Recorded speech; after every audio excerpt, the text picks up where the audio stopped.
I'm Midnight Agent Raw. And I'm Okame. We are the Super Media Bros podcast, and we are founding members of the OddPods Media Network. Hi, I'm Sam. I'm Richie. I'm Little Matt. And here in the 500 Section Lounge, we are three dads who host a family-friendly weekly podcast. Yep, we laugh, we go on tangents, and we talk to great guests. Tangents. I don't know what you're talking about with that. You know, there are gases leaking. All right, okay. Yeah, we have legendary conversations from sports to history and everything in between. So be on the lookout for what we do next. And always be there to grab a listen.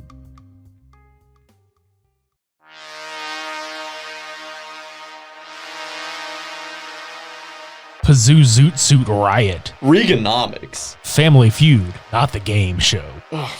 All that and more. The power of bros compels you. Calm the fuck off.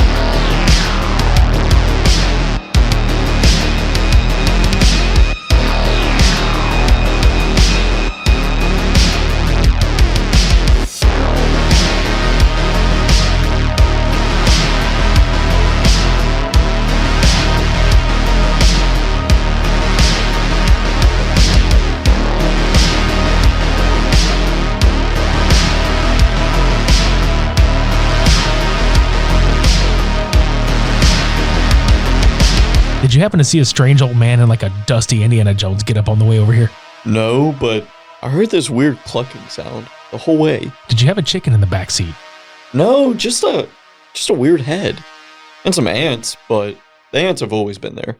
Oh, okay. Maybe you should stop eating in your car. Never. Welcome to episode 194 of the Super Media Bros podcast. I'm Midnight Agent Raw.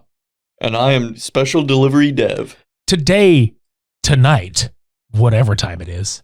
Oh, shit. It is time for Cult Cinema Showdown 84. 84? 84, dude. The Exorcist versus Hereditary. We are very aware that both of these movies are classics. I know that sounds weird to refer to Hereditary as a classic, but I thought it was an instant classic when it came out. Yeah, absolutely. And The Exorcist is probably the most well-known horror film of the last 4 decades. I would say of all time. Even the poster, like, it's one of those images where it's like, even if you haven't seen the film, you know that poster.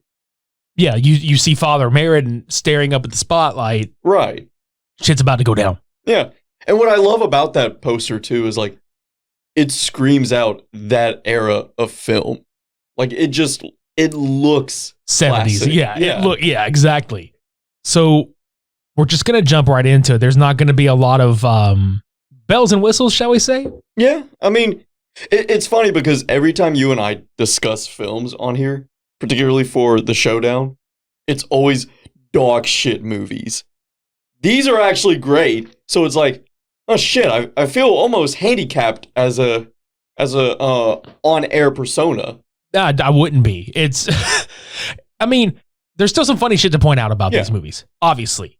Because let's face it, The Exorcist has been parodied so many fucking times over the years. I mean, it was in Scary Movie 2. Right. You know, like that's not the only one. There was a movie called Repossessed with Leslie Nielsen and Linda Blair. And really? Yeah, dude, that shit was fucking funny. It was literally a parody of The Exorcist.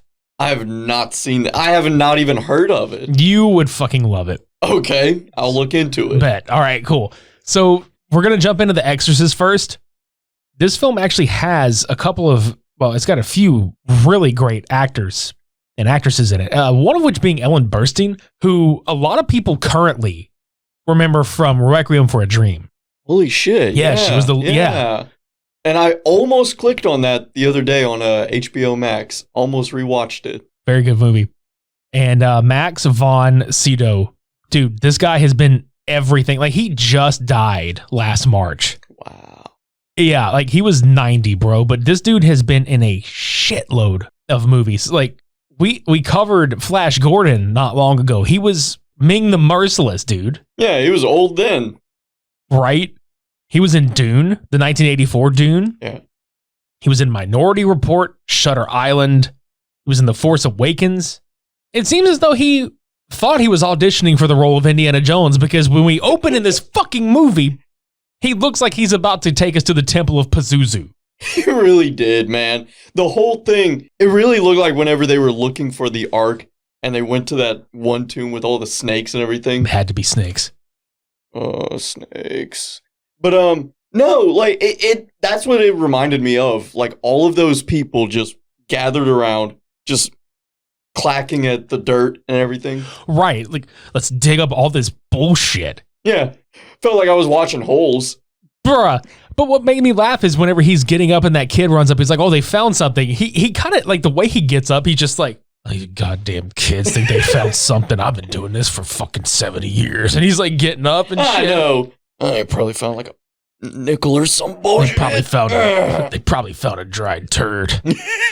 And he goes over and what he does looks like a dried turd. Yeah. So essentially, he finds a piece of a statue that belonged to Pazuzu. It's sculpture. And he winds up walking and finding the goddamn statue. Yeah. And it just stares him down and you're just like, dude. And that's not even like, when I remember seeing this as a younger person, I was like, okay, this is kind of an ominous thing. When you get older and watch it, Pazuzu looks like he's got a boner. Tell me you saw that. Yeah, I never noticed it until you said it, but now that I'm like re-envisionizing it, he's got a Pazuzuka. Yeah. Yeah. And so it cuts to fucking Georgetown, which is in Washington, D.C., and Ellen Bernstein is playing actress Chris McNeil, and she's living on location with her 12-year-old daughter, Regan. And her friend, Burke, is directing this movie. Now, this movie does not look... I'm talking about the movie that she's making. I'm not talking about The Exorcist. This movie looks balls. Okay? Like, what was it? Crash Course? What was it called? Crash Course? Yeah, it was Crash Course. Yeah, it was like, okay, I'm going to direct you, and I'm going to give you a crash course on how to act. She's like giving it her all, and she's like, oh yeah. She was like, why is this building being torn down? And it's like, nobody fucking bothered to tell her like what the fuck was happening. Like, yeah, it was some kind of random reshoot, I'm assuming, but you're the director / whomever the fuck. It's like, you should be on top of this at all times. He looked like he didn't give a shit though. No. And she looked like the only one that gave a shit. Right. But it's still like, how are you not aware of this? I don't know. But one thing I was not really aware of is why is Father Karras randomly there laughing? Because his character arc, look, I'm going to get into that. This dude has got some major, like he's having, like as the film progresses, this particular character has like a crisis of faith. Right. His mom is dying or she's unwell. And this dude trains like a fucking boxer. Yeah, the whole time too. Just randomly jogging, boxing, all this shit. Do they ever explain it? Did I miss that? I feel like maybe they did. You know, I've seen this movie a shitload. Yeah. But it's just, I think it's one of those things that I don't necessarily pay full attention to with that character, only because like I'm paying more attention to like the time he spends with his mom and then like the time that he is like questioning his faith throughout the entirety of the film. Right. I mean, the training thing is not important, but maybe to him it is. Well, obviously, but I'm saying like to the plot. Maybe it's just to show that he is disciplined despite his lack of faith. True. I mean, that's what I'm getting out of it. Right. Well, jumping back to the McNeils, they start hearing this random shit in the house. Well, at least Chris does, because her daughter, and this is the fucked up part. Well, it's one of the fucked up parts. The fact that this child just has a fucking Ouija board in the house. How it got there, nobody knows. I guess she found it there, some bullshit. To be fair, though, before they closed down Toys R Us, I went there for one last hoorah. They had Ouija boards there. Well, that was the Milton Bradley one. This looked like a legitimate, like...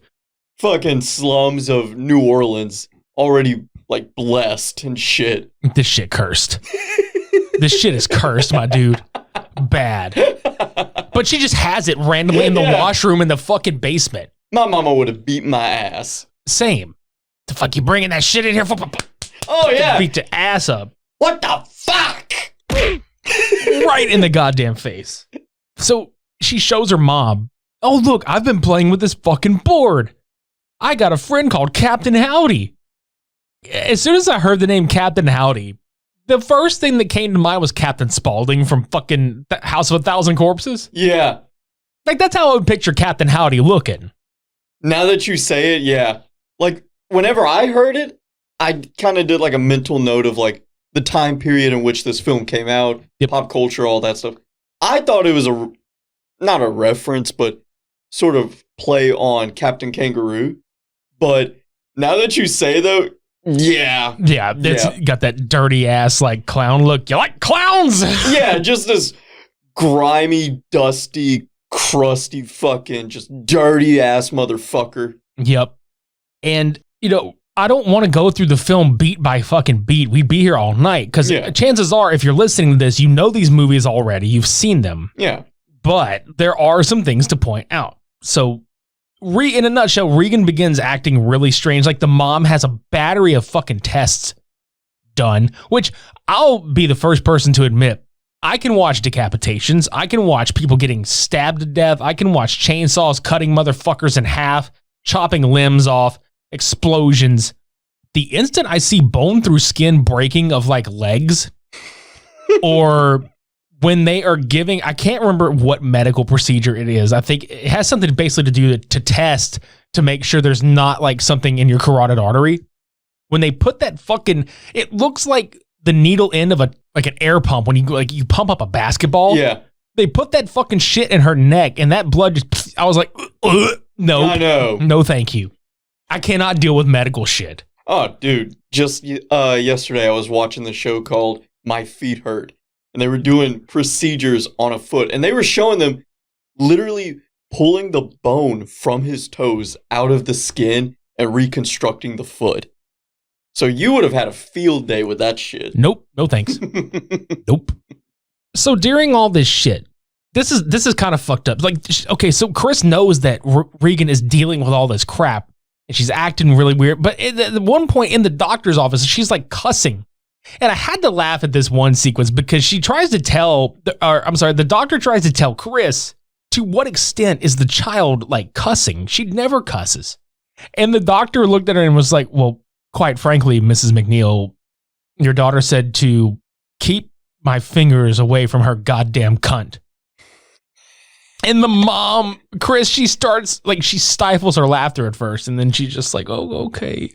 So what does any good mother do? Has a whole rap party for the cast and crew in her giant goddamn house while the child is upstairs and there's just a bunch of drunken fuckers downstairs. So the daughter, Regan, is like, let's come downstairs and just pee all over the carpet. Yeah. After telling one of the dudes, you're going to die up there. Naturally. It's like, you're going to die up there. Piss. Ugh. I know it's so bad to laugh at some of this because like this movie, when it came out, this movie wrecked people. Yeah. And that's one of the things that me being young, I have to look back on it because we all have this thing of like, we appreciate classics and we understand why they are classics, but you're always going to have that hindsight view of it. Of course. You know, like go back and watch Dracula from the 30s, you know, the bat scene. Yes. Yeah, that looks like shit now. We're going to giggle at it. Sorry. Yeah, but it was majorly appreciated then. Right. Same with this where it's all very subtle, very, I feel like there's nothing in this that in today's standards would be much of anything, you know? Right. But at the same point, it's so real and dialed back that I can appreciate it, but it's just, the girl just stands there and pisses herself, and I have to laugh at it. Yeah, exactly. And the way that Chris reacts to it, because she's just like, oh, it's just nerves. Yeah. What? Yeah. It's just nerves. Okay.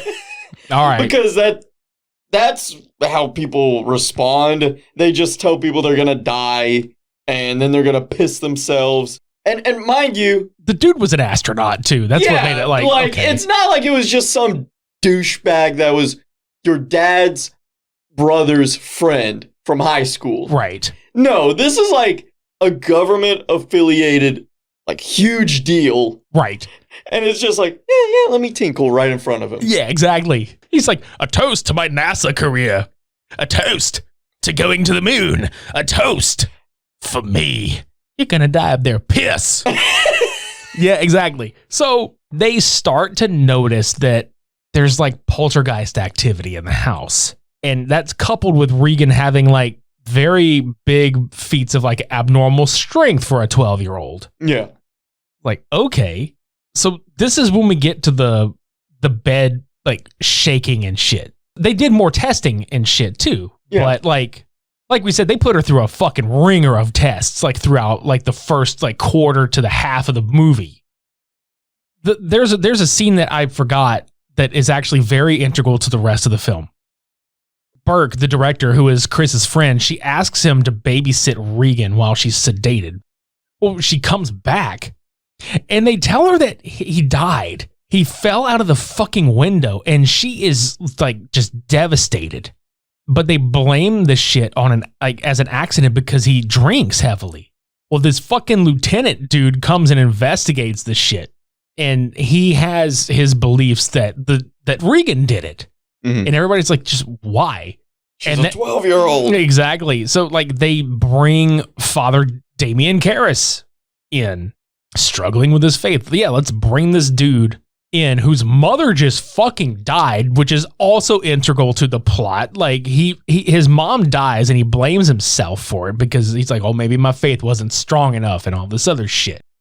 So they finally arrange the meeting with Karras, and he's kind of standoffish about doing like anything spiritually, but he agrees to at least like, see the kid or whatever. Yeah. More than anything, just kind of like, yeah, I don't really want to, but sure. But what makes me crack up a little bit is the fact that, okay, so this is at the point where Regan is starting to physically turn in the face. How is Chris just going about her goddamn life downstairs like her daughter isn't trapped in this room in the bed like a fucking animal? Just bedridden, and you don't notice like bags under her eyes, the dark circles, the pale, clammy skin. Like, none of this sets off an alarm for you at all?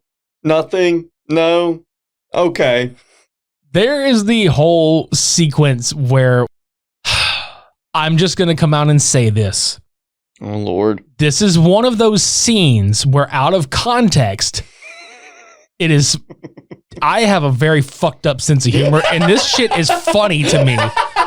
Out of humor. I know where this is going. Because the dishes are flying all over the room. Chris runs upstairs, and you can hear as she's running upstairs, you can hear you can hear Pazuzu out loud, do it, you bitch, just fucking do it. And then she gets upstairs and she looks, I'm like, Jesus, fuck you. And she's like stabbing herself. You just hear like the meat slapping.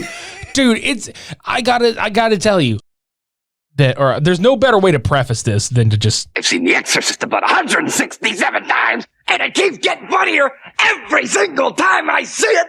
Oh, dude, God. I'm serious. Like that, but okay, but let's rewind back to 73 though. Exactly, and that's what I was saying earlier. This scene made people pass out. There were several scenes in this movie that did it, but this scene in particular made people fucking get up and leave. There were people that were just disgusted by it, people that were horrified. They stayed and watched it, but were still flipped the fuck out.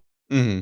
Regan is literally Pazuzu is making this child stab. I'm not even going to go into graphic detail. You've seen it. Stab themselves with a fucking cross. Yeah.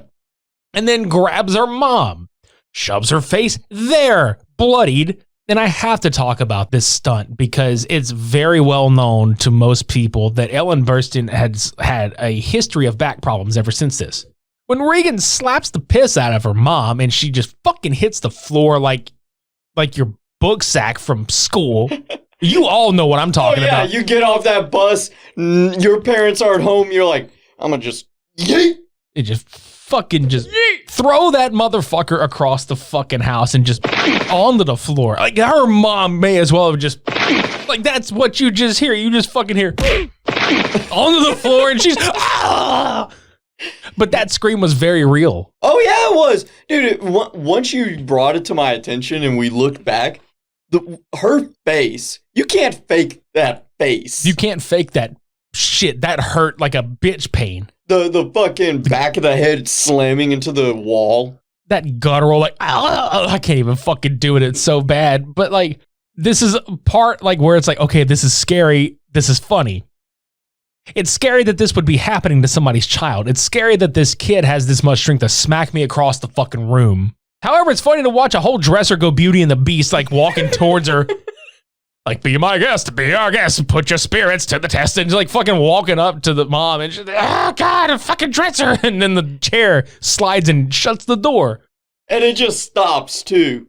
Just gives her just enough room to run away. But God, like this is the scene also where it's integral to the plot because a lot of people didn't notice this at first. But when Regan turns her head around to look at her mom, and she says that line, it's Berg's voice. Mm-hmm. So when she turns her head around, it is also indicative of the fact that when they found Berg's body, his head was twisted around. Yes. And the detective was like, this is some witchcraft shit. So this is this is Pazuzu basically revealing, do you know what she did? Ya cunting daughter? Skeletor sounding motherfucker. I know. But do you know what He-Man did? Ah, you cunting bitch. But that's the thing though, is like what's so nice about that scene is it was subtle. Nobody really picks up on it. But it's like it's almost as Pazuzu knew that they were just kind of ignoring the facts here. Because there's no way, dude, they knew that there was something fucked going on. You really think Pazuzu was going to let that little girl get all the credit? He's like, no, it was me. It was me, Austin. It was me all along. I did it for the spirits. I did it for the people. Yeah, no shit. But like, seriously, after that, like all of that shit, you know, our conversation is going to steer back to Father Karras' meeting with her, and he, you know, she's sitting there and she's fucking with him where it's like, oh yeah, your mother's in here with us and all this other shit like that. And he's like, oh yeah, well, what's her maiden name then? Blah blah blah, because he's skeptical that anything supernatural was really happening. Which, come on, dude, the face is all fucked up. Yeah, like she's got green drool coming down. Her eyes are blood red around the green. Like it's just there's no, that's not human. Right. And at this point, like in the same area, like Chris tells Karras that Regan was the one that murdered Burke and needs him to help her. So she starts talking backwards in all these different languages. And then there's like help me is like carved into her stomach on the inside. And that's what finally convinces him that she's fucking possessed. So he basically begs the church to let him perform an exorcism, but he feels completely outmatched. So he's like, we have to get Father Merrin in on this. And they're like, where's the Exorcist? Ah, there's the movie title right there. Like, where's the Exorcist? Yeah, he's right here. He's like, bitch, we out you. I mean, it's fucking hilarious. Like, where's the Exorcist? And you cut to like Indiana Jones and the Temple of Doom or fucking like Raiders of the Lost Ark. And it's literally Harrison Ford. But then he shows up and it's Max von Sydow. He just takes that look, and it's all dramatic too. Like he's got the hat tipped down so the camera doesn't see the face. He raises his head, and it's just this guy, like the Undertaker. Like this is a full blown like Undertaker reveal, yeah. Dude. But it would be like he comes in on his whip, like he just whoosh, and he fucking like swings into action in his full fucking like priest outfit and stuff. Just a freeze frame too. Oh yeah, like it's just freezing. Looking like fucking Judge Doom and Who Framed Roger Rabbit rolling in that bitch. He's like, you're doomed. You're doomed now, Pazuzu. I got you, bitch. He just rolls in that motherfucker. But seriously, like this is when we get like the like sequence that this movie is widely known for. The whole power of Christ compels you, the green pea soup, the head spinning around, the levitating. You know it, you've seen it. We don't really need to explain every fucking detail of this, but at one point, Karras takes a break. Merrin's in there by himself. Well, when Karras goes back, Merrin has had a heart attack. My man's is dead. Oh, he gone. He dead. We told you he did. Yeah, I was about to do it, you motherfucker. Hey, we told you he did. So he failed. Like, he beats the shit out of this dude's chest. Like, he's just fucking, like, giving him the good old Macho Man double axe handle the whole time. He's like, ooh, yeah, get it. Wake up. Father Man, you gotta wake up. We still, man. come on, man. We still got 3 minutes of pray time. So he fucking, he croaks. He's just done. He's done for, dude. And he beats the shit out of Regan. Like, he unties her and starts just beating the fucking shit out of her. Because at this point, he's begging the demon to take him. And it does. Yeah.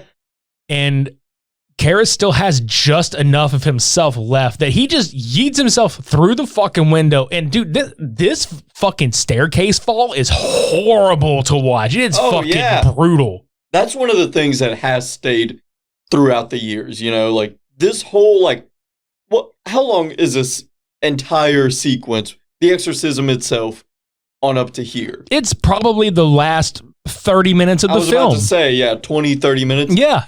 That whole part, no matter how many times it's parodied, that still all looks great. It holds up. Yeah. So, god damn, dude, like the way the fucked up part is when he's on the ground. I forgot about this character completely. Father Dyer, who was one of his friends and has consulted with him throughout, like, you know, trying to help him find his faith again. He's reading him his last rites because he just happened upon this turn of events. And it's like really like brutal looking because Karras is face down on the ground. And the only thing that he can do to say yes is like squeeze Dyer's hand when he's asking him, you know, questions and shit. So he reads him his last rites and frees his, you know, soul basically. So he passes. But I just want to know, how did you just have a bunch of rubbernecking motherfuckers just out and about when this man just fucking hurls his ass down a flight of stairs because he fucking lands? There's already there's a mob scene, dude. Oh my god. They got the whole squad there, man. World star! Do a backflip! God, dude. This man's gone. And now this is like a few days later, Regan's normal again. And then they mention offhandedly that she doesn't remember much. Bullshit. Because when she sees Father Dyer, she sees the clerical collar around his neck and it makes her like, she kisses him on the cheek, thankful. Yeah. And they leave. Now, before they go completely, she gives Father Dyer this medallion that belonged to Karras. And then they drive off. And then he kind of gives them one last look as he walks away at the top of the stone steps where it all happened. And that's the end of the movie. But in the director's ending, which there was a director's cut of this, is the extended one, which is actually the one I've got. I have not seen this. There's some extended pieces of the film, but like the ending is a little different. When she gives the medallion, he gives it back to her and says for her to keep it. And then he winds up coming across the lieutenant because the lieutenant had tried to get Karras to go to a film with him because we find out like the detective really liked movies and film, and him and Dyer actually start to begin a friendship out of this. So it's kind of a really weird ending. Like, I like the director's cut, but it's kind of a weird ending. Mm-hmm. I mean, the original's a little more somber. Right. That's what I'm hearing is like, it's almost like he tried to put a little bow around it. A little bit, yeah.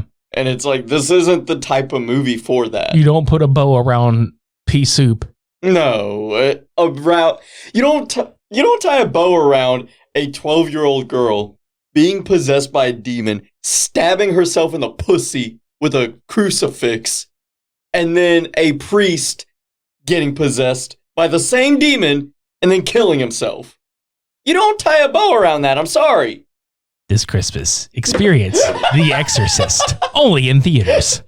Like that's what you expect if you see the director's cut ending. Like, you expect that, like, you have like the trailer guy voice where he's like, this summer. And then you have like the holiday trailer guy where they're really jovial and they're like, this Christmas, experience The Exorcist, only in theaters. Witness the story of a little girl making all of her dreams and wishes come true. Murder, mayhem, oh my. You'll laugh. You'll cry. You'll stand up and cheer. You'll die. And it's just, fuck. The Exorcist. now I need a fucking movie with that kind of marketing behind it. Right. We're going to take a quick break and we'll be right back. Ah! Ah! Oh my God! Oh God, it's a bloodbath in here! There's gotta be a better way to get my dagger clean and shiny more safely than this! Hi, my name is Okami. This is what I used to deal with when I cut myself shaving before I knew about Manscaped. Thank you, Manscaped, for keeping my dagger slick and ready for wherever the night takes me, and not have repeat offenders like you just heard. It's time to end the days of shaving and your balls ending up looking like a horror movie. The folks at Manscaped have the perfect package for your package to get this done. The below-the-waist grooming leaders have a 4th generation performance package. Inside, you'll find the Lawnmower 4.0 trimmer, Weed Whacker, ears and nose hair trimmer, liquid formulations, and 2 free gifts. Spooky season is here, and Manscaped is getting you set, starting with their Lawnmower 4.0. This 4th generation trimmer also features a cutting-edge ceramic blade to reduce grooming accidents thanks to their advanced skin-safe technology. Also included is their Weed Whacker. This nose and ear hair trimmer is here to whack your weeds and any goblins that come your way. Both Lawnmower and Weed Whacker are waterproof. In the comfort of your home or in the wild waters or bobbing your apples, these tools are your best friends. And speaking of your best friends and apples, don't forget to give your testy besties the love they desire with Manscaped's liquid formulations. First up is the Crop Preserver Ball Deodorant. You put deodorant under your armpits. Why not put deodorant on your pumpkins? And you can't forget about their Crop Reviver Ball Reviver to give the boys a boost. Just like they do the zombies, revive your balls.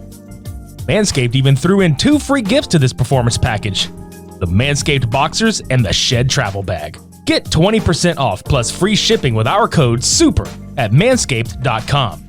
Spend spooky season using the best tools to attack all the monsters below the belt.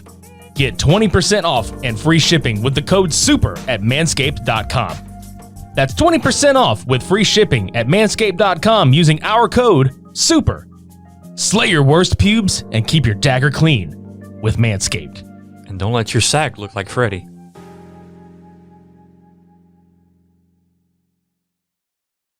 Let's jump into Hereditary. A lot of people, when this movie came out, did not understand it. In fact, the cinema score on this was a D+. That shocked the hell out of me. Looking back on it, I get it. People at the time, I don't think were ready for this kind of a film. Which, that discussion in itself is weird to me because as of recording this, it's 2021. This was only 3 years ago. So in my mind, it's like, to have that kind of discussion is so strange. This movie, I've said this before and I'll say it again, and people look at me sideways when I say it, but this is the Exorcist of our generation, of this generation. I would say so, because it's sort of, okay, where Exorcist was religion-based and everything, it asked the same sort of questions throughout, whereas this one was more about mental health, and that is still like, they sit in the pocket of their generations. Because you look back at the 70s and how things were, how they were trying to tame things, all that good stuff, and morals and all of that. Whereas now it really is all about mental health and trying to find who you are and fixing any form of childhood trauma you may have had. Yeah, and this movie definitely deals with the trauma in droves. Oh, it's just fucking dark and heavy, man. Like, that's how I would describe this movie. What is the tone of it? Just heavy. Yeah, this movie is dread. Like, Yeah. full on. So, Hereditary is a 2018 supernatural horror film directed by Ari Aster. This was his debut film. It doesn't show. Like, it feels like he's been doing this his whole life. And that's what I'm saying. Like, I'm sure he did other shit, but like, as far as a feature film debut, this was a fantastic one. Toni Collette, and Gabriel Byrne as the parents. Beautiful casting. Gabriel Byrne is a fucking seasoned veteran actor. Toni Collette should have won a goddamn Oscar for this. Oh, yeah. And to think that she just wanted to do comedies. That's what gets me. Right? And then the script for this wound up being too good for her to like just turn down. Obviously too good to turn down. And I mean, I can't even argue with that. It's just, it blows my mind. And here's another one that blows my mind too. This has always just shocked me whenever certain actors who are, typecast do get these different scripts in their hands. It's like, how did you come across this? I know you have a manager, but what made them go, yeah. You want to do comedies? Here's this horror movie. Here's the most depressing horror movie we could find. That's for you. I would honestly find it hard to see Toni Collette be funny after watching this. I can't. I don't doubt it, though. I don't doubt she could do it. I mean, and that this is not even being a dick. Has she done anything big since? Because in my mind, this is her movie. This was her breakout. I don't know why I thought that. Yeah, I feel like it was too. Like, not that she hadn't done anything, you know what I'm saying? But it's like this movie is, like you said, this is the movie that defined her. Yeah. And again, it is a goddamn shame she didn't get an Oscar or any kind of award for this from like a major place. But getting into this film, her name is Annie in this one, and she's a miniaturist. And her husband, played by Gabriel Byrne, is Steve. And they have a 16-year-old son named Peter and a 13-year-old named Charlie, which Charlie is, for the most part, the focal point of this, probably up until, spoilers, her death. Which the movie kind of opens where you just see an obituary. Well, you find out it's her mom that died, and she's giving the eulogy at her funeral. And I like the movie because it gives these subtle hints throughout the film of what's going on. Like she's sitting there and she's like, well, there's so many unfamiliar faces here. Wow. Like, my mom was a very secretive woman, had no idea she had this many people, and she would probably love to see it, blah, blah, blah. And like, she goes to this support group for like people that are having trouble, like, bereaving and things like that. And she gives this long, very detailed family history when she finally speaks. And, she talks about how her mom and her were estranged when her firstborn was around, so she didn't really get any time with Peter, and then was very significant in Charlie's life. We find out a lot about that later. Yeah. But Peter is just kind of this, he's just kind of this loner kind of kid. You kind of get that feeling that he's not necessarily the popular kid at school, but he's the weed smoker. So he's got, his little cliques. Basically, I feel bad saying this, but like, he's that kid that the other people probably used. Yeah, he was always invited places, Yeah. It wasn't so much the pity, and it wasn't so much using per se, because they probably didn't hate him, but they were just kind of like, he can come, but as long as he brings his fucking stash. Yeah, pretty much. And Charlie is just kind of like the oddball kid, and she has the thing. Yeah, oddball, decapitating birds and shit. Yeah, that's a little different. Yeah, she's she likes to make weird fucked up toys, and she cuts the heads off of birds and like all this crazy shit. But dude, and she eats chocolate a lot. Like, that's one thing I have to point out. That's just, it's one of those nervous laughter funnies. You know what I'm talking about? Like, she cuts the head off of this goddamn bird that smacks the window while she's in class. And she fucking puts the damn head in her hoodie pocket, bloody. And she just takes a big honking bite out of this chocolate bar. Like, not a care in the world. No, and what society we're living in now.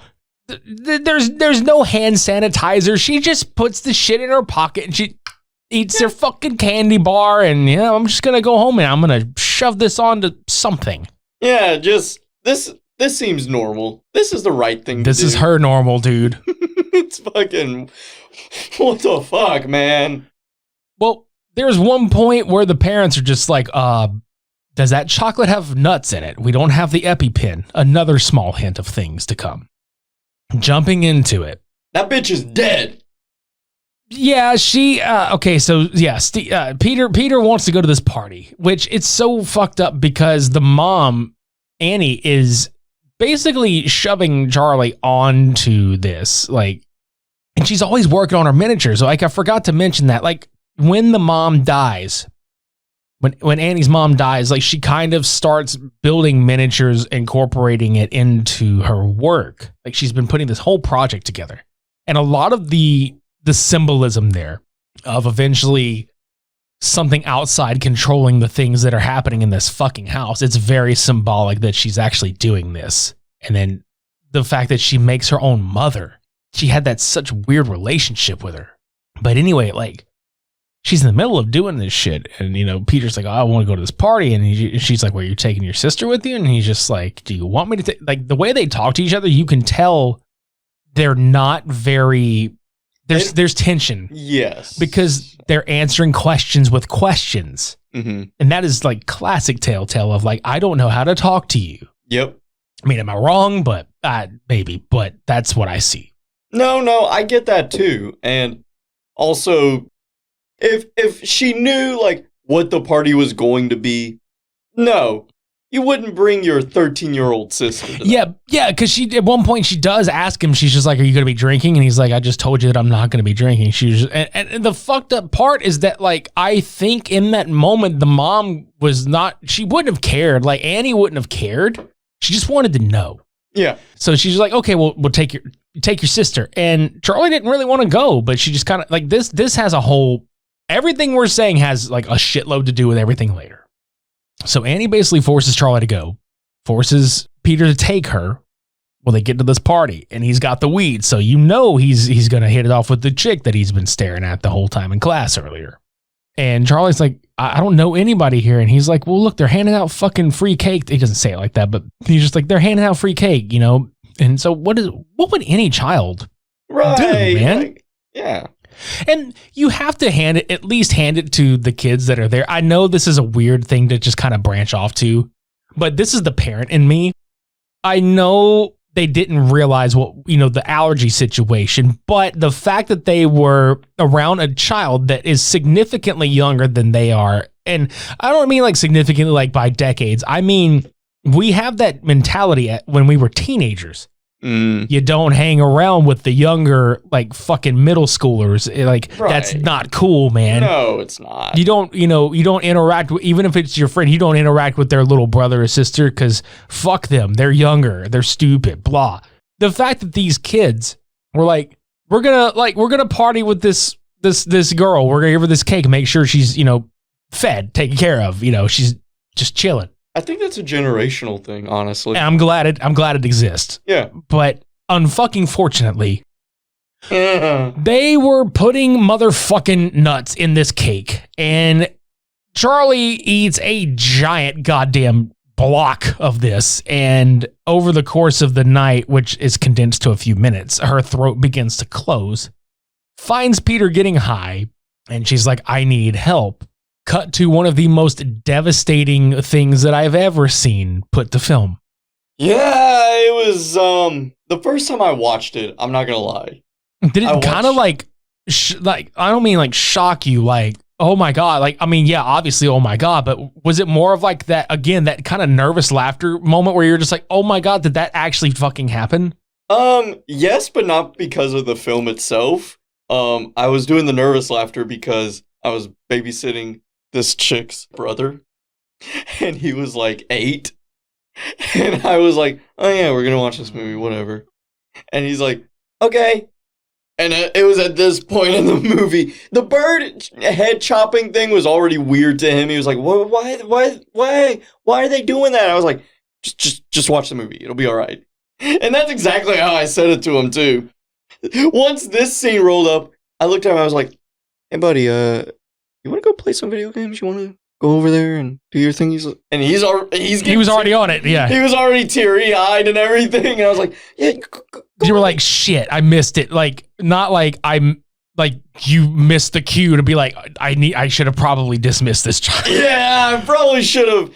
Like, the older person in me probably should have been like, tension is rising.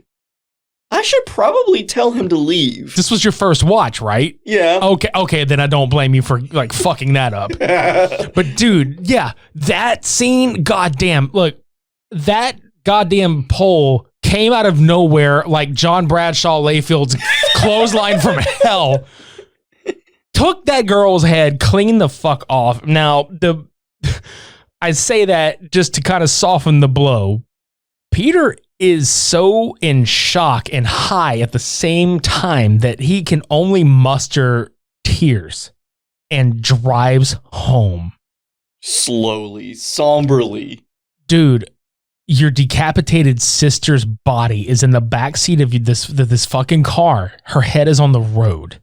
I realize he's not of sound mind, but he's fucking aware of what happened. The fact that he just went right to bed and didn't sleep and literally was only kind of snapped back into it by the sound of Annie screaming her guts out, finding the body in the car. And you don't even see that and you hear it. That's the kind of impact this movie has, the subtleties and the nuancing. It's what we don't see that scares us the most, I think. Your imagination can fuck you up much more than something visually presented to you. Oh, absolutely. And she is writhing. Again, just expert fucking acting from Toni Collette. Just wonderful. And Gabriel Byrne is doing such a great job as the dad. He's kind of trying to hold this whole fucking unit together because it's falling apart. And you can see it, that he's crumbling too, but he's trying to hold it up. He's a psychiatrist, dude. Yeah, but the thing is like, he's trying to hold them together while holding himself, and it's just not working. No, not at all. Well, after this happens, Steve is trying to like mediate between them. Like after the funeral, because dude, and the shot at the funeral was really good too. How the camera was level with the casket as the casket would lower, like you just see the dirt and all this other stuff, which is really also kind of, I guess, a little bit of a metaphoric like shot in a way. Descending. Yeah, exactly. And Annie kind of I don't know if necessarily secretly goes to her support group meetings, but it's not like her and Steve are even having the best relationship at this point either. Yeah, I'm trying to think if that was even an open discussion with them. At some point, yes. Steve notices her kind of just withdrawing, which, I mean, you know, in any situation like that, I think anybody would kind of withdraw in general. But being a psychiatrist, I think he also knows how to approach the situation, and that might have pushed her away some. But yeah, like, well, she's at this support group meeting and she goes to leave, and this chick runs up and her name's Joan, and they become friends. Well, later in the film, Joan has already by this point told, you know, Annie, hey, like, I've lost my kids too, and blah, blah, blah. Like, if you ever need anybody, you know. So she goes and visits her, and she remarks to Joan at the placemat on the floor, the floor mat. She's like, you know, my mom used to embroider these just like this. And she's like, oh, that's funny. That's cool. Another subtle hint. Mm-hmm.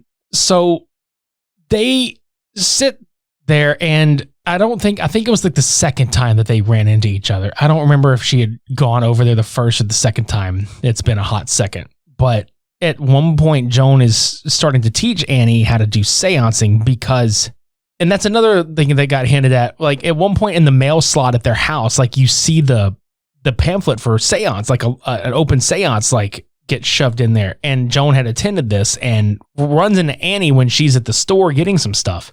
And she's just like, you need to come over and I'll show you. Well, she's showing Annie her grandson, and they do a seance right there. And there's like where like the glass moves and the chalkboard comes out because she had to have like a piece of something that connected to the spirit. Well, this all becomes very apparent after a little while that wasn't her grandson. No. And this woman is not who she says she is whatsoever, because Peter is starting to get plagued badly by something. And Annie basically thinks or knows that it's Charlie's force, like the spirit, being malevolent. There is also an underlying thing with the tension between the son and her, between Peter and Annie, because Annie is a sleepwalker, and she at one point had sleepwalked, poured paint thinner all over the kids and herself, and was standing there with a match about to light it. And she lit it and she put it out. They never showed any of that. But that has been a source of tension the entire time between them. There's this whole blowout at dinner that happens. That sequence was fucking brutal, dude. Dude, that whole scene, first time I watched it, it felt like whenever you were staying the night at your friend's house and they pissed their parents off and they're just screaming and you can't do anything. You just sit there and listen to it feeling uncomfortable. And you can't leave. Yeah. You're just stuck. Yeah. You can't even go take a piss because it's just like, I don't want to look like I'm running away. So I'm just going to sit here uncomfortably. And pretend I'm not hearing any of this. Yeah, while they just called their child a mistake, you know? Dude, yeah, okay, so that the sequence of events that I'm about to explain may be out of order, but yeah, she pretty much berates Peter for not taking responsibility for shit. She's just like, your sister is dead. Like, straight up, just like, your sister's fucking dead. And it's your fault. Basically, yeah. But, oh, God. There's a sequence later where she's having a dream. And in the dream, you don't find out it's a dream until it's apparent that it is, but she finds his body in the bed covered in ants. But then he sits up and he's like, what are you doing? And she's just like kind of spooked and she's like, nothing. And it was kind of funny because it's that's one of the things I can like kind of sit here and point and laugh at, where he's like, what are you doing? She's nothing. And she fucking like runs away. She's like, nothing. Just like her fucking stance. She's just like, nothing. I wish it were funny, but it's not. Unfortunately, this is probably one of the heavier scenes in the film too, because this is where she stands there and she just kind of like word vomits out of her mouth, where she's just like, I never wanted to be your mother. And then she catches herself immediately and covers her mouth like, I fucking just said that out loud. You think when you're thinking something and you say it out loud, that fucking happened. And you could tell too, she's always felt that. Bro, and it was fucked up too. It was almost like I fucked up, but that was relieving to fucking say. Yeah. But I feel bad for him. I feel so terrible for him. He didn't even want to bring Charlie to the party. He didn't, he told her that too. Yeah. This is something that nobody talks about. For all the reviews I've seen, if she just would have let my mans do what he wanted, none of this shit would happen. No. If she just left everything alone, don't touch anything, don't fuck with anybody, nothing. But did she listen? No. And this is the part in the dream where if you pay attention, I'm not going to lie, the first watch, I didn't realize what was going on. The second watch, I got it. But the more I've seen the movie, obviously I've seen it and caught on to it, but as have most of you, I'm sure. After they sit there and he's crying, like, why did you keep me then? And she's like, I tried to have an abortion and a miscarriage and all this other shit. She tried to miscarry and it didn't work. And she's like, well, I'm happy it didn't work and blah, blah, blah. And he's just crying at this point. Like, why did you want to kill me? And it's the way she said it too. She was like, but I'm glad it didn't work. Right. But then she starts like ugly crying. Like I didn't want to. I never wanted, blah, blah, blah. And he's getting worse. But then all of a sudden it cuts to him and he's just soaking wet. And then it cuts to her and she's soaking wet. And then fire just happens. And then she's just crying. And then she wakes up and she realized that she was having a very PTSD filled nightmare about setting herself and her kid on fire with paint thinner. That just goes to show you how not okay anybody in this goddamn house is. No, not at all. No one. So the dad is, still losing his shit over all this. Well, Annie goes to Joan's apartment to get advice. And now, mind you, in their first get together, she has spilled her entire life story. Well, Joan's gone. Camera pans inside. Joan has Charlie's toys, pictures of Peter, some pictures of Annie, some culty ass shit. Oh boy, this movie's about to unravel in a big fucking way. So when Annie goes to look through her belongings to match the fucking mat, she realizes, oh my God, this is the same embroidery. And she goes digging through this photo album and she finds pictures of her mom and Joan and a whole bunch of other motherfuckers from the funeral. Her mom was a fucking cult leader and Joan was part of that cult. And she finds this book with Paimon.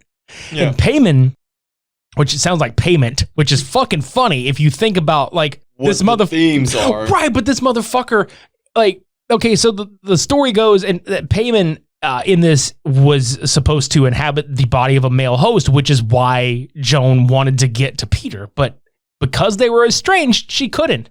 So that's why Charlie was in the whole fucking time, because Joan had fucking put payment into Charlie as like a host body until they could get it transferred, which he escaped when her head got knocked off by the fucking pole, which had this symbol on it that has been everywhere in this movie, and it was kind of like influence that this happened.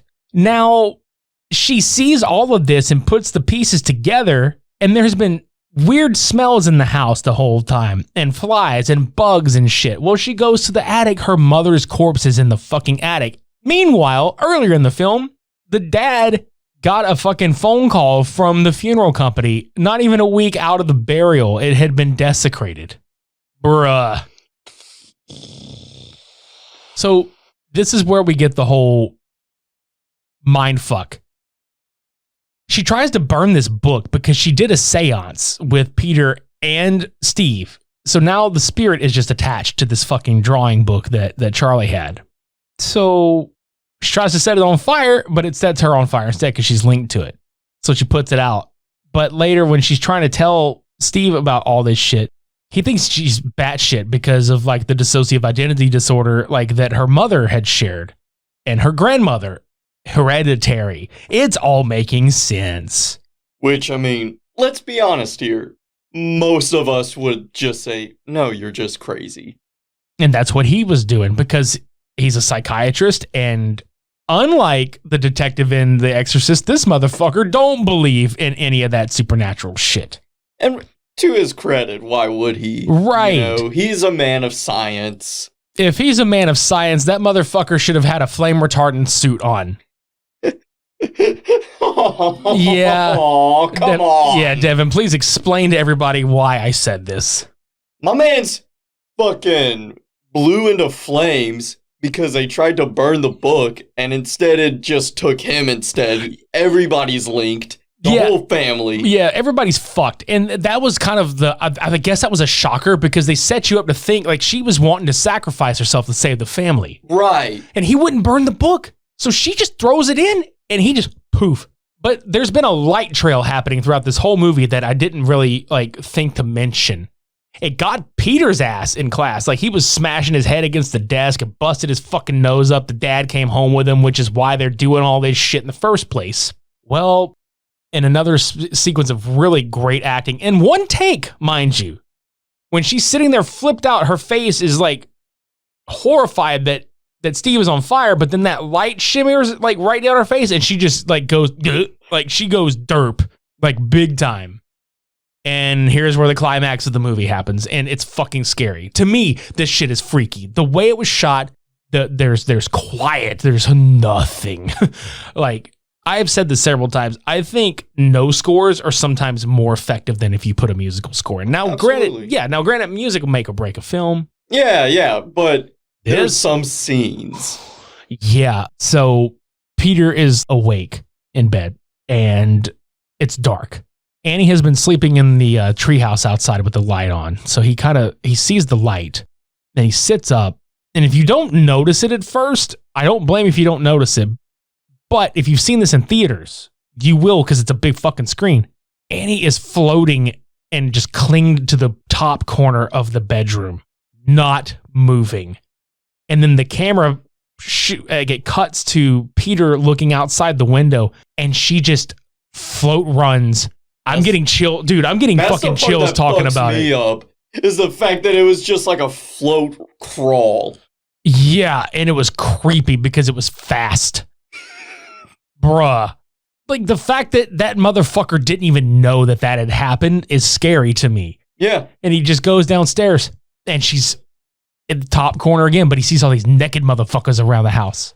That shit's fucking terrifying, too. Like, all these, like, you just walk out, and there's just people. Naked, but Smiling. There's people. Oh, fuck that. Fuck all of that shit. He finds his dad's crispy fried chicken-ass corpse on the ground, looking crunchy as shit. And so he's obviously flipped at this point. Well, when he goes to turn around, Annie just, this is where the musical cue hits and the movie gets intense. She runs and chases him up the stairs, and he runs up into the attic and shuts himself in, and she's just banging on the floor of the attic, and he's like, Mom, stop, please. And she is actually levitating. Floating. Oh my God. And headbutting the door. Rapid fire, dude. Oh my God. That's one of the most terrifying goddamn things I've ever watched. Like I said, I'm getting chills talking about it. It was fucking intense, dude. Yeah, that's the best way I can describe it, is intense. And he just gets up and looks around. There's candles lit, and he finds all the corpses up there. There's some naked people up there, and he's flipped the fuck out. And he winds up diving. I say that. He starts hearing like,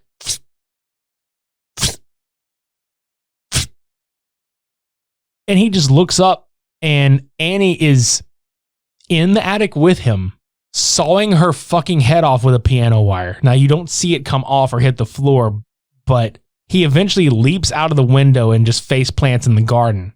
And then you hear the piano wire just like, and you just hear the fucking of the head hit the floor. And like a slight little like roll. Yeah.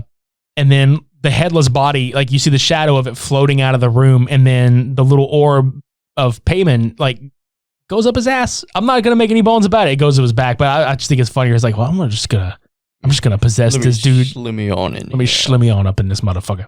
So now our poor Peter is possessed, and he goes into this treehouse because he watches his mom's headless corpse float into the house. So what we assume to be payment in Peter's body goes up there. The mom, then Annie are both headless, like bowing to this payment statue with Charlie's head on it with a crown.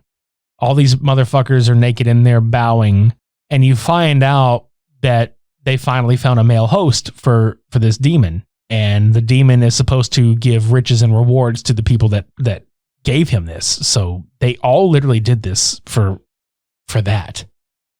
But they put a crown on his head, and they're like, Charlie, and they address him as Charlie. So I think it's because Payman had spent so much time in Charlie's body that he's kind of become that. Right. So they're kind of both coexisting in this body. And then they're all, like, hail Payman. And it's like, Jesus Christ, dude, this is fucking, and that's the end of the movie. It's unbelievably effective as far as laying all the subtle hints down at what's to come. If you didn't catch them the first time, they're definitely there. And just goddamn, what a movie. It's an A24 film, goddammit. Yeah, they have more hits than they do misses. This is one of those showdowns where it's hard to pick a winner. Yeah, I think I've got my winner, but it is pretty tough to pick. I'm going to piss a lot of people off with mine. I am too. We're going to say it together then. 1, 2, 3, Hereditary. Yeah. Hereditary wins for me. And I know a lot of people are like, well, how can you do that to The Exorcist? And it's like, well, it's not stylistically. It's what was effective. Right.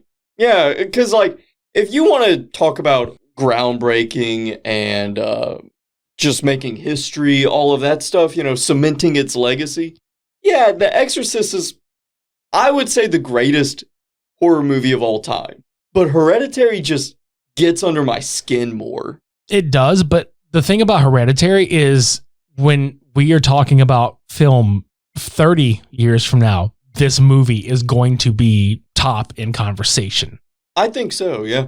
We put a poll up at SuperMediaBros_ on Twitter to let you all decide. It was a 60% to 40% vote for The Exorcist to win. Now, normally what we do with that is that would have been the winner had you and I either not been able to decide a winner or had both picked opposites. So this week, Hereditary wins on Cult Cinema Showdown, but the fans had voted for The Exorcist, which again, that brings up the whole, it's difficult to pick because even some of the listeners and some of the people that follow us there had a hard time picking. Yeah, I mean, and also The Exorcist has had fucking 50 years to just embed itself into our brains, And with that, you could say, well, that's why it's so great. But on the other hand, for me personally, I just realized it was going to be 50 years in 2 years. Yeah.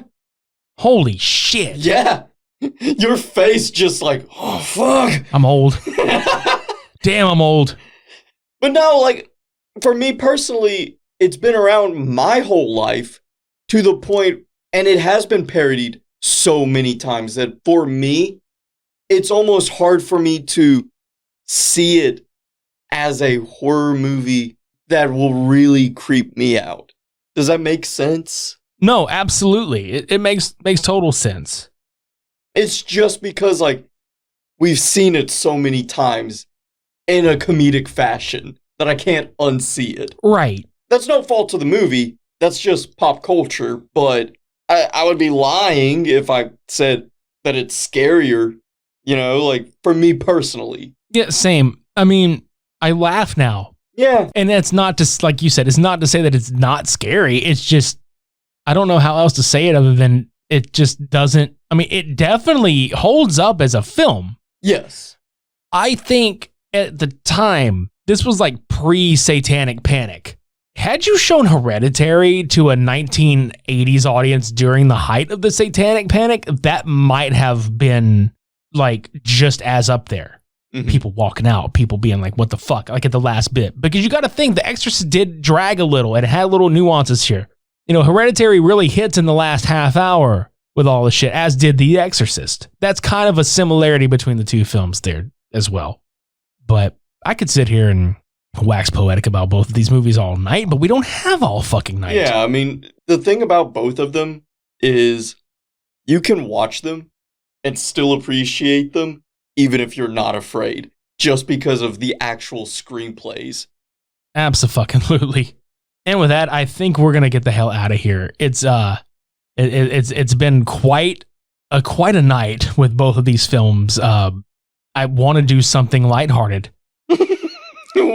How? This is that bow that we were talking about. Oh, should we put a bow on this one? How? I don't know.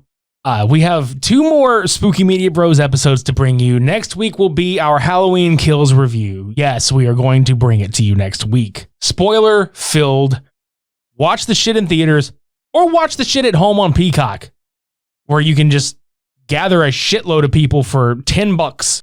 Yeah, I mean, didn't think of it that way, but yeah. Yeah, that's what I'm saying. Like, so just watch it on Peacock or, you know, what have you. But join us next week. We're going to talk about that shit. And then we're going to cap off the entire month of October with Alien vs. Predator vs. Freddy vs. Jason. Because why the fuck not? Fuck it, let's go. Yeah, exactly. Thank you all very much for listening to this week's episode. Be sure to visit supermediabrospodcast.com for all past, present, and future episodes. Buy some motherfucking merchandise. You know, I have to think about this. If Charlie would have had a Super Media Bros hoodie on, her head wouldn't have flown off of that fucking pole. Are you sure about that? I am very sure about that. Also, if Father Marin would have been wearing the Super Media Bros Raglan tee, available now in our store, he would not have had a heart attack and fucking died. Oh my fucking god. Oh my god. Bruh. Really? Yeah, really. These shirts are strong, man. We don't put super in Super Media Bros for nothing. These motherfuckers will stop a bullet. You'll be able to leap a tall building within a single fucking bound. Kevlar. They are Kevlar. You'll be able to leap a tall building in a single bound or float from the corner of a bedroom downstairs. Now I just picture this fucking priest wearing a Super Media Bros hoodie, and he just belly flops out of the window and bounces off the fucking pavement. And right back onto his feet in the room like, well, fuck, that didn't work. T-shirt does not include exorcism. Check out all the other shows on the OddPods Media Network. Follow us on social media. It's all in the show notes below. Just scroll up and click it. You'll find it. As always, it's been a blast, my dude. Oh, absolutely, man. Yeah, so let's roll out of this motherfucker. Once again, thanks for listening, everybody. That was Cult Cinema Showdown 84, The Exorcist vs. Hereditary, episode 194. Until next week, I've been Midnight Agent Raw. And I'm Special Delivery Dev. Shades on. We're off.